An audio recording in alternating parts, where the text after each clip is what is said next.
Ce balado vous est offert par l'Université de Montréal.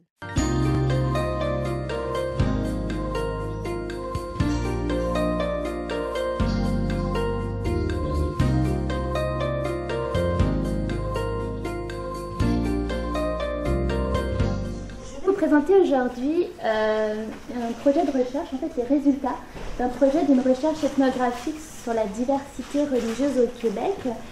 Une recherche ethnographique que nous menons depuis 2006 et qui est toujours en cours. Et aujourd'hui, je présente quelques-uns des résultats qui vont me permettre de dégager quelques tendances de la religiosité actuelle des Québécois de façon générale. Et je m'attarderai plus spécifiquement sur la religiosité des immigrants. Alors, le projet de recherche, comme je l'expliquais, s'intéresse à la diversité religieuse au Québec et en particulier à la signification de la religion pour les Québécois dans leur quotidien à l'heure actuelle. C'est un projet qui a donc été entamé en 2006, qui est toujours en cours. On est encore en phase de collecte de données. Un projet qui a été subventionné par le Fonds québécois de recherche Société et Culture, ainsi que par le Centre de recherche en sciences humaines du Canada, qui est mené par le groupe de recherche Diversité urbaine, dirigé par Deirdre Mantel. Je suis co-chercheuse dans ce projet. L'équipe est multidisciplinaire, mais on compte également, outre Deirdre Mantel et moi-même, 3 autres anthropologues. La première phase du projet qui a débuté en 2006 était davantage focalisée sur Montréal et sa région. Et suite aux données qui ont été dégagées de cette première phase du projet, nous avons décidé d'élargir le projet aux régions, en particulier 3 régions, les Laurentides, la région de Sherbrooke et la région du Saguenay. Alors les données que je présente aujourd'hui sont essentiellement issues de la première phase du projet de recherche qui a été donc focalisé à Montréal. C'est un projet de type ethnographique, donc qui a été mené à partir essentiellement d'entrevues et d'observations. Alors les entrevues ont été menées auprès de membres de groupes religieux, puisque c'est un projet qui se focalise davantage sur les groupes religieux qui composent la diversité religieuse au Québec. Donc entrevues auprès de membres de groupes, des membres de profils assez variables en termes d'âge, en termes de genre, en termes de statut matrimonial, d'occupation socio-professionnelle ou de niveau d'engagement dans la religion.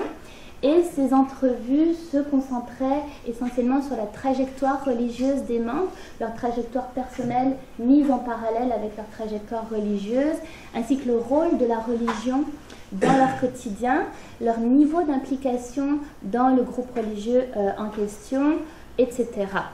Les observations étaient et sont toujours de plusieurs natures. D'abord, observation d'activités religieuses, c'est-à-dire des cultes, des rituels, mais aussi des activités religieuses peut-être moins formelles, comme des groupes de prière qui sont menés à l'intérieur de domiciles privés, parfois même par téléphone, des pratiques de guérison également.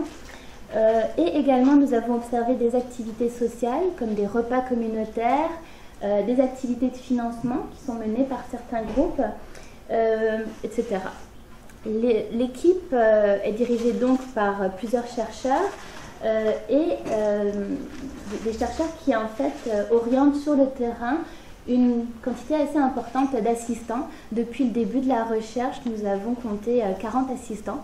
Pour des étudiants de maîtrise, de doctorat, voire de post-doctorat, et qui donc vont sur le terrain pour documenter plusieurs groupes religieux, certains de façon assez signalétique. En fait, ils doivent remplir des fiches signalétiques pour simplement dresser un portrait assez global de certains groupes religieux.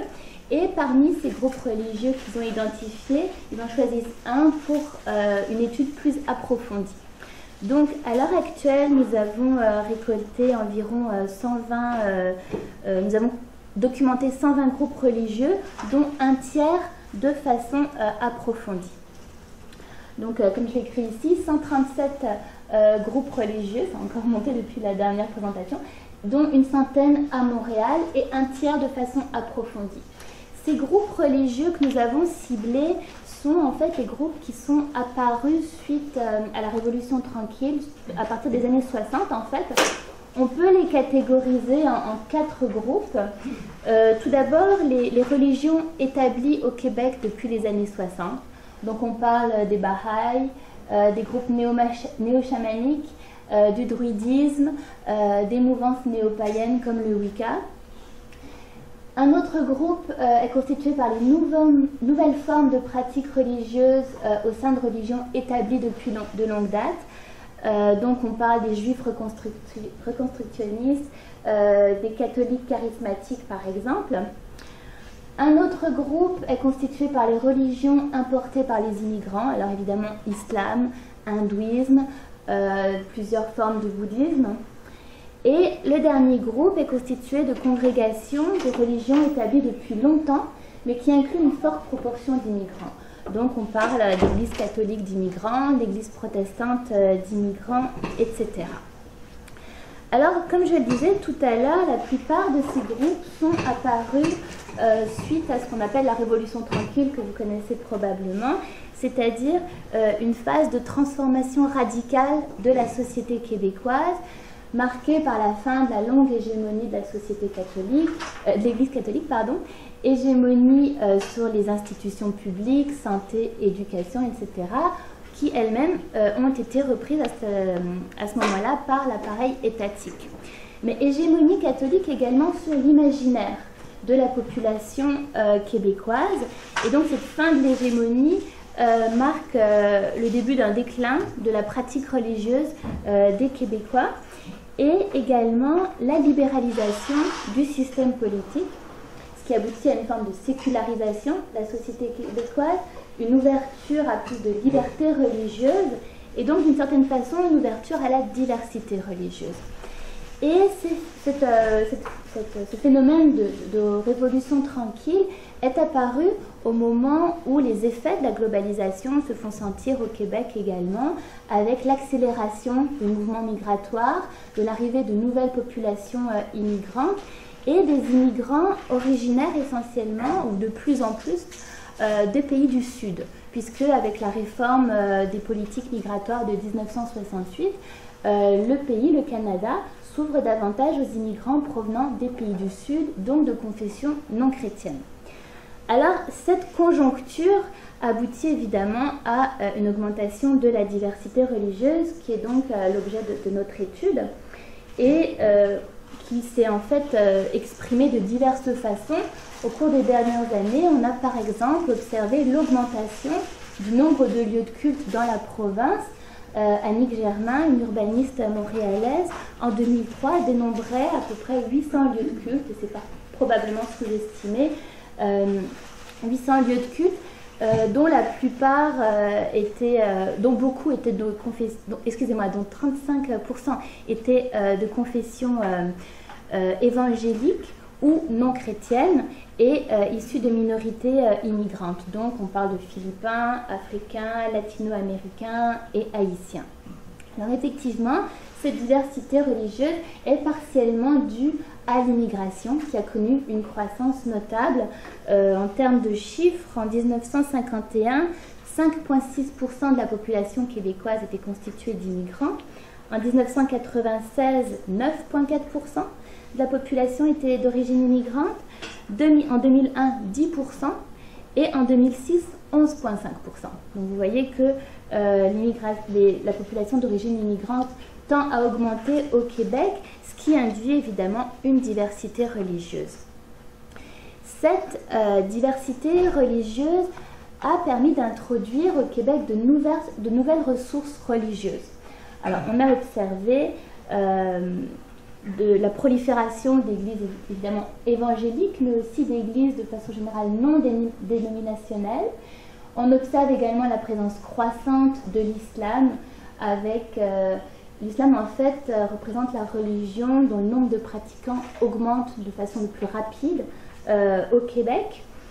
La présence de nouveaux courants spirituels, alors on parle de Ekankar, de Osho, du mouvement international pour la conscience Krishna, je dirais de façon générale, une forme de spiritualité, des formes de spiritualité dites holistes, qui sont en général axées sur la nature.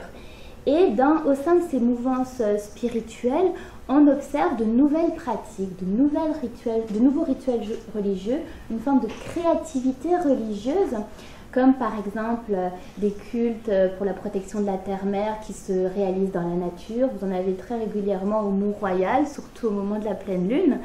Et donc ces nouvelles pratiques, ces nouveaux rituels religieux se combinent souvent avec une forme d'engagement politique et social. Comme par exemple, ces cultes de protection à la terre-mère vont se matérialiser par un engagement des membres pour la défense de l'environnement. C'est ce qu'on a observé par exemple au sein d'un groupe de tendance Wicca. Donc ce bassin de nouvelles ressources religieuses disponibles a engendré une nouvelle diversité religieuse au Québec, mais également parmi les Québécois de souche. C'est-à-dire, déjà quand je parle de Québécois de souche, je définis cette notion de façon assez arbitraire par les Québécois qui sont nés au Québec depuis au moins 2 générations.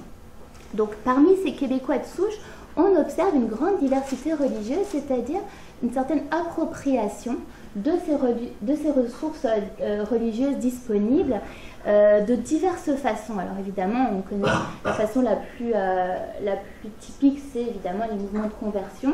J'ai eu moi-même l'occasion d'étudier les conversions à l'islam au Québec.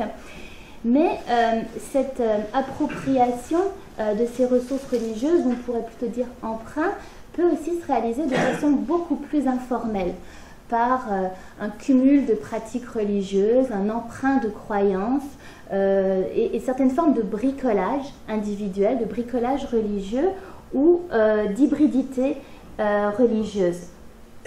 Alors ce phénomène de conversion, de mobilité religieuse n'est pas exclusif au Québec. Et en 2008, un centre de recherche américain, le Pew Research Center, a déjà indiqué que 44% de la population américaine déclare avoir changé au moins une fois dans leur vie d'affiliation religieuse. Donc c'est un mouvement qui est assez commun aux sociétés sécularisées, mais au Québec, on pourrait dire qu'il y a une conjoncture particulière due justement au rôle de l'Église catholique historique dans la religiosité des immigrants et au fait que la plupart des Québécois de souche s'identifient encore au catholicisme. C'est une chose sur laquelle je reviendrai tout à l'heure. Ce qu'on observe également, c'est que dans cette hybridité religieuse, dans ces formes de mobilité religieuse, les gens s'identifient davantage à des spiritualités qu'à des religions. On observe beaucoup ça dans les discours, je ne suis pas religieux, je suis spirituel. Et là, on peut dire que le mot religion est devenu quasiment un tabou au Québec parce que associé au cléricalisme, à une forme de pratique institutionnalisée du religieux versus le spirituel qui fait davantage référence à des valeurs, à une expérience personnelle, individuelle, d'une certaine façon maîtrisée du religieux qui semble séduire davantage la population.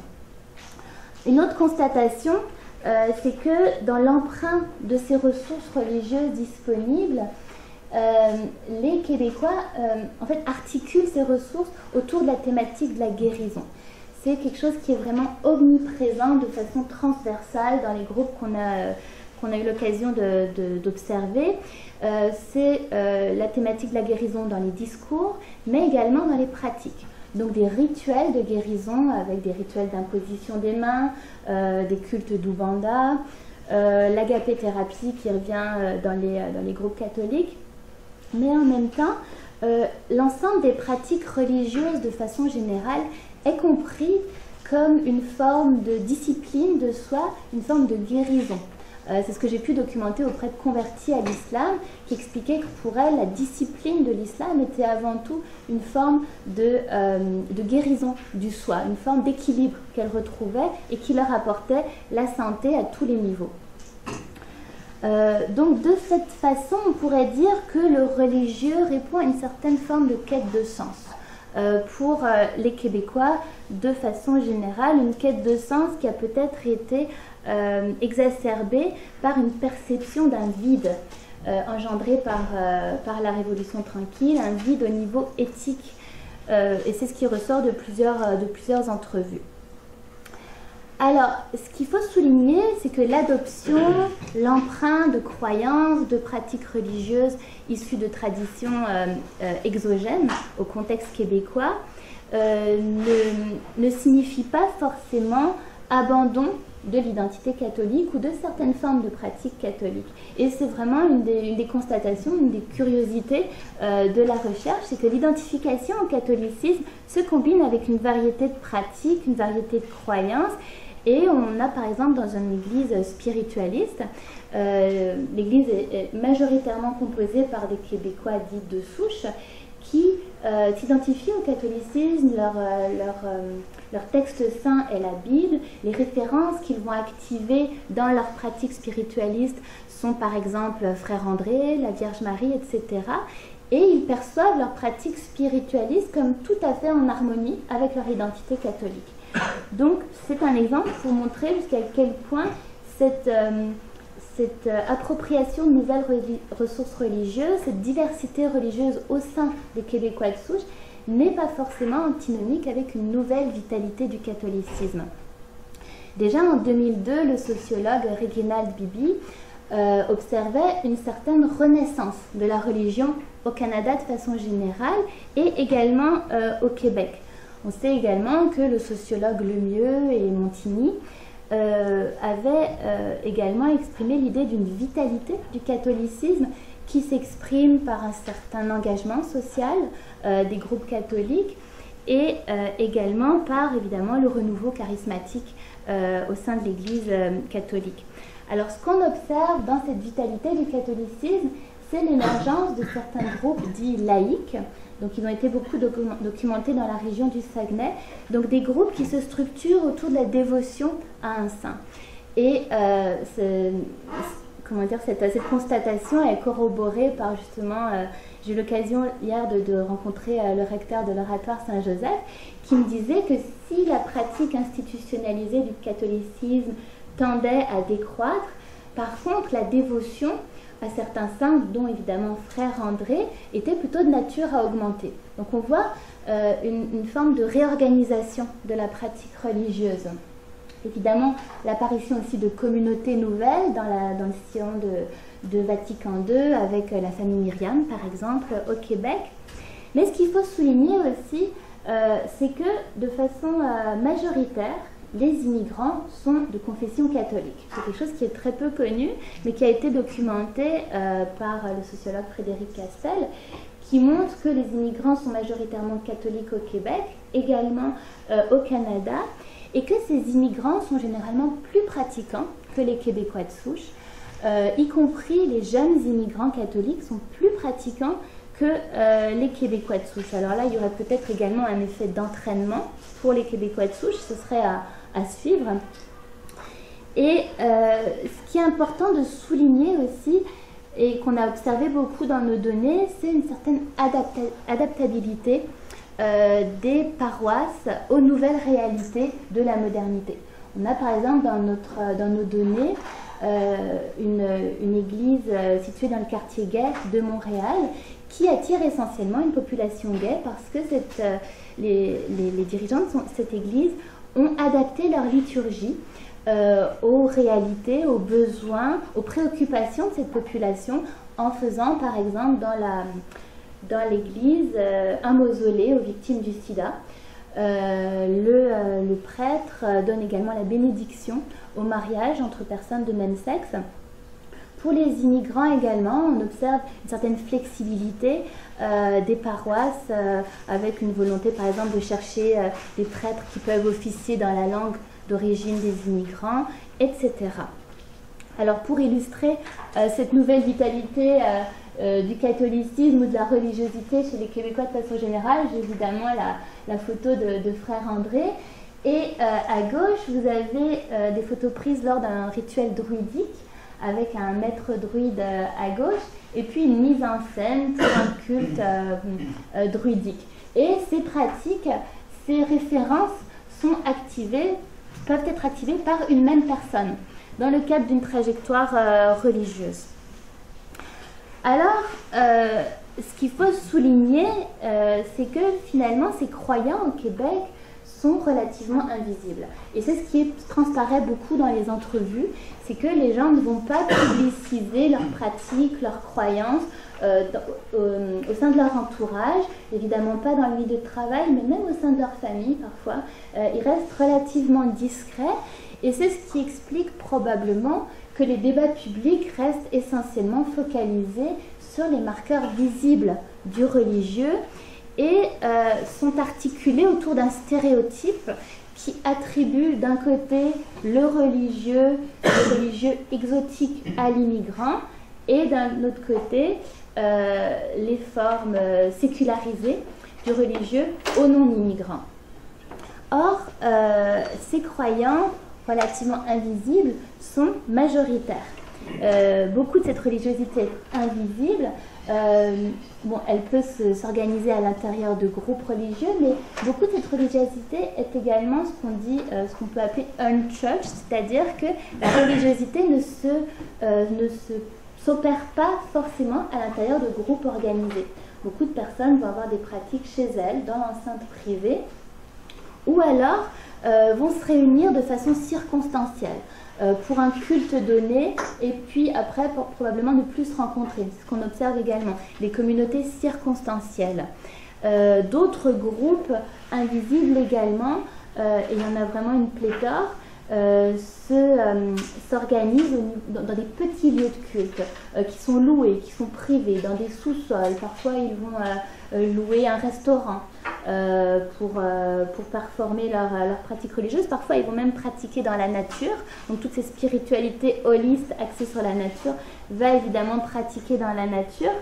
Et de façon générale, ces groupes ont vraiment peu de moyens, ce qui les rend d'une certaine façon précaires et donc invisibles, puisqu'ils s'organisent, se désagrègent, se scindent, etc. Il y a vraiment une grande vitalité également au niveau de ces groupes qui sont quasiment underground, on pourrait dire. Mais même si ces groupes n'ont pas forcément de signes d'appartenance distinctifs, ils existent. Et on a par exemple dans nos données un ashram essentiellement constitué de Québécois de souche. Le gourou est lui-même un Québécois de souche, et ce ashram est situé dans le sous-sol d'un building de 20 étages au centre-ville de Montréal. Donc, et c'est intéressant d'ailleurs parce que la majorité de nos assistants, pour trouver les groupes religieux qu'ils voulaient étudier, se sont simplement promenés en essayant de regarder. Si on regarde en se promenant dans la rue, on va souvent observer des petites publicités assez discrètes pour certains groupes religieux. Alors, une dernière constatation pour caractériser ces nouveaux sujets croyants modernes, c'est l'idée que ces religiosités s'articulent vraiment autour de l'individu. C'est une hypothèse assez commune aux sociétés sécularisées, l'individualisation du religieux. Et ce que les gens nous disent en entrevue, c'est que pour eux, la religion s'articule à une relation personnelle avec le transcendant. Donc ce qu'ils vont chercher dans les groupes religieux, c'est surtout des outils de transcendance qui mettent l'accent vraiment sur le rôle de l'expérience personnelle. C'est une quête d'expérience, et cette religiosité va donc consacrer en fait l'autonomie, la responsabilité individuelle. Les convertis à l'islam que j'ai rencontrés me disaient qu'une des choses qui les attirait dans l'islam, c'était le fait qu'il n'y avait pas d'intermédiaire religieux. Il n'y avait pas de confession, leur religiosité était vraiment une question personnelle avec leur Dieu. Et si par exemple elles ne respectaient pas certains principes religieux, elles en référaient directement à l'autorité suprême dans une sorte de négociation très individuelle et subjective finalement. Mais ce qui est intéressant aussi de noter, c'est le rôle des jeunes dans cette diversité religieuse, dans ces nouvelles religiosités. pour beaucoup de groupes religieux, les jeunes constituent une clientèle privilégiée auxquels ils vont offrir une panoplie d'activités récréationnelles pour les attirer. Évidemment, ces activités ne sont pas dénuées d'ambition moraliste. J'étudie actuellement une église africaine qui essaye vraiment d'attirer les jeunes en offrant toutes sortes d'activités, et même des locaux, des espaces pour que ces jeunes puissent se regrouper. Et l'argument, évidemment, c'est de dire qu'ils sont bien mieux à l'église que dans la rue où ils sont soumis à toutes sortes d'influences plus ou moins néfastes. Et donc, mais on observe également cette vitalité auprès des jeunes également dans l'église catholique avec de nouveaux groupes comme la bande FM, la bande Foi et Mission, qui finalement insufflent une nouvelle vie religieuse à des groupes établis depuis de longue date en fait. Alors j'ai beaucoup parlé de la diversité religieuse au sein des Québécois de souche. Je vais évidemment parler de la diversité religieuse induite par les immigrants. Elle existe évidemment et les débats sur les accommodements raisonnables ont montré jusqu'à quel point cette diversité religieuse-là est mise à l'avant de la scène et suscite des discussions sur les accommodements à consentir à ces minorités pour les inclure dans la société québécoise.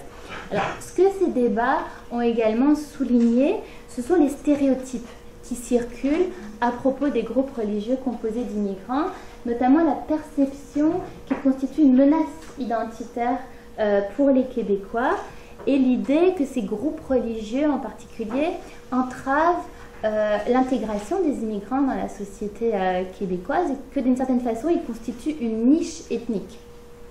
Alors ce qu'on observe, c'est un peu différent sur le terrain évidemment. On observe que ces groupes constituent davantage une voie d'intégration à la société d'accueil.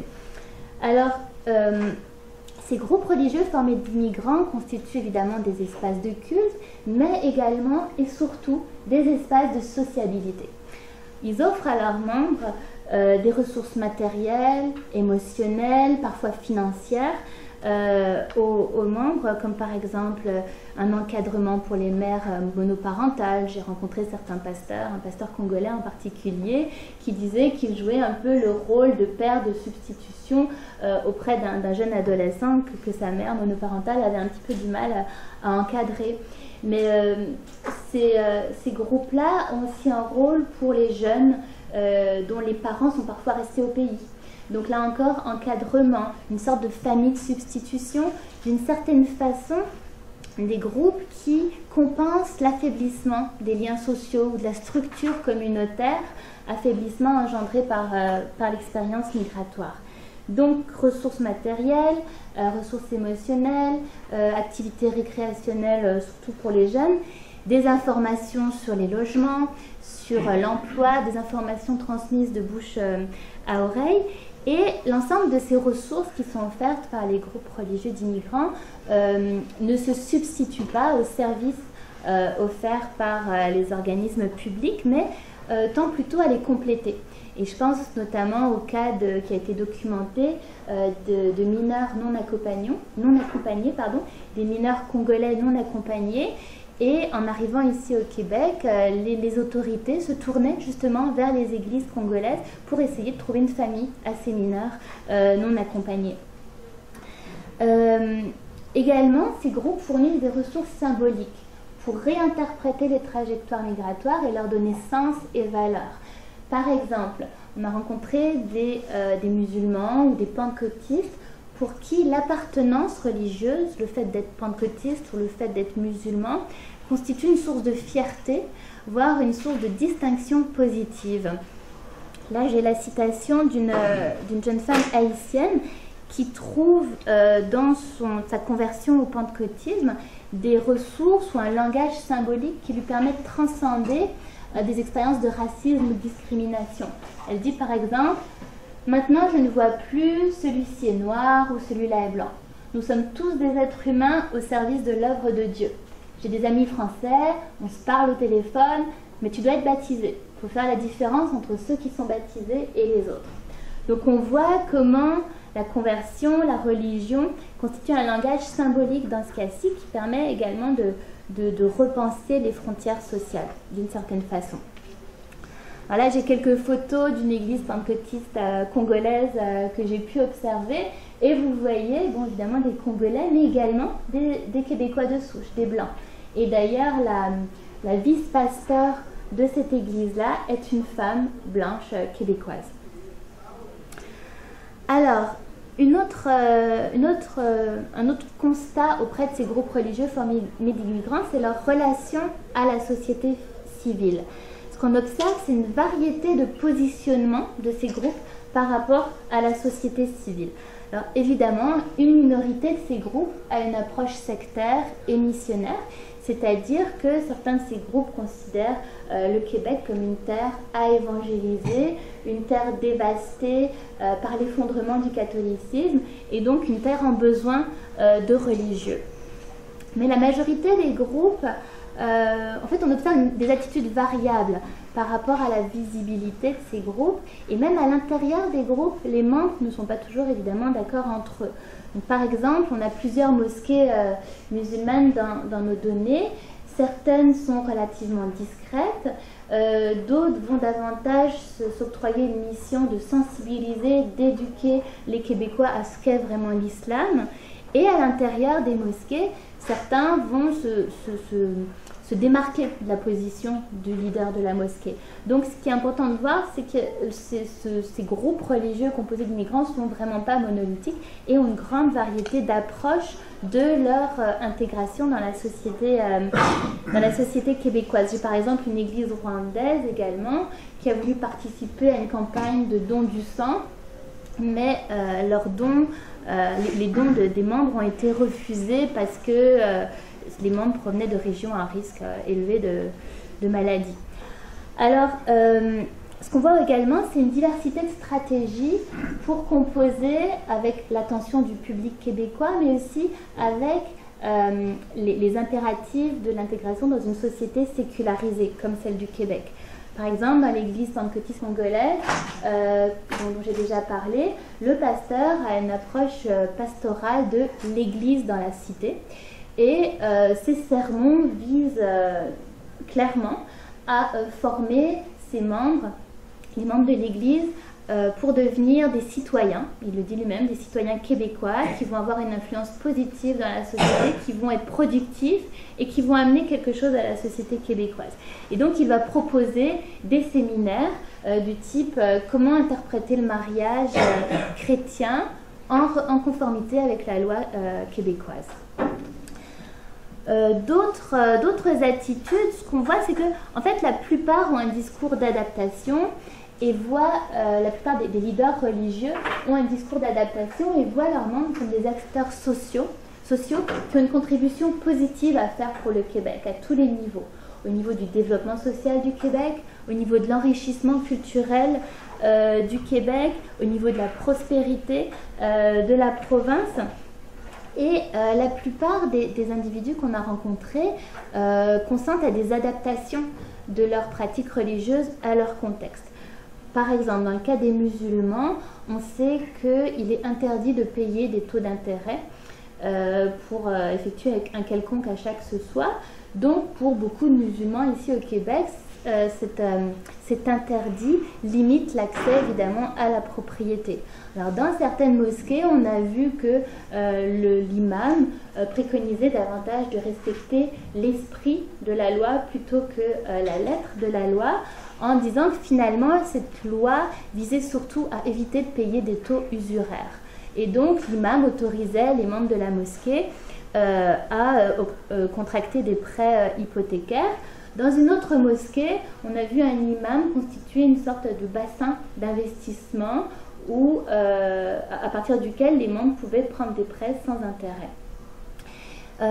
Donc des adaptations aux pratiques religieuses et également une certaine évolution dans les pratiques religieuses des immigrants. Certains musulmans, par exemple, qu'on a rencontrés, ont commencé à devenir vraiment religieux en arrivant au Québec, parce qu'ils disaient, mais c'est ici que je me suis vraiment interrogée sur ce qu'est ma religion, donc je suis revenue à la source, ce scripturaire. Au pays, j'avais plutôt une pratique teintée de culturel, quelque chose qui m'avait été appris et transmis par mes parents. Mais ici, je suis vraiment allée voir dans le Coran ce que c'est que l'islam. Et donc, ils sont revenus à leur religion en arrivant ici au Québec. Puis après, évidemment, il y a toutes sortes d'ajustements, d'adaptations, d'évolutions en fait. Les migrants eux-mêmes sont mobiles dans leur rapport aux religieux. Mais évidemment, ce qu'il faut souligner, c'est que les principales divergences avec la société de résidence, c'est-à-dire avec la société québécoise, gravitent autour des modèles familiaux, autour des rapports de genre qui sont préconisés par ces groupes religieux et qui vraiment se définissent souvent de façon conservatrice et en porte-à-faux avec la société québécoise. Je pense par exemple à un groupe tamoul catholique au sein duquel le prêtre dénonce un petit peu, ou disons qu'il fait une association entre la faible pratique religieuse des Québécois et l'affaiblissement des structures familiales qui, selon lui, se manifeste par le fort taux de divorce qui existe au Québec, la monoparentalité, le fait d'avoir des enfants en dehors du mariage, etc. Il assimile ces indicateurs à un affaiblissement de la structure familiale au Québec qu'il associe donc à la diminution de la pratique religieuse. Donc il est fier de montrer que dans sa communauté à lui, le taux de divorce est relativement faible.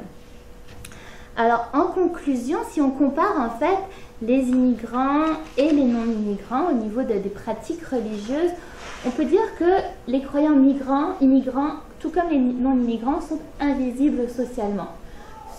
Ceux qui sont visibles, c'est ceux dont on parle dans les médias, mais ils restent minoritaires.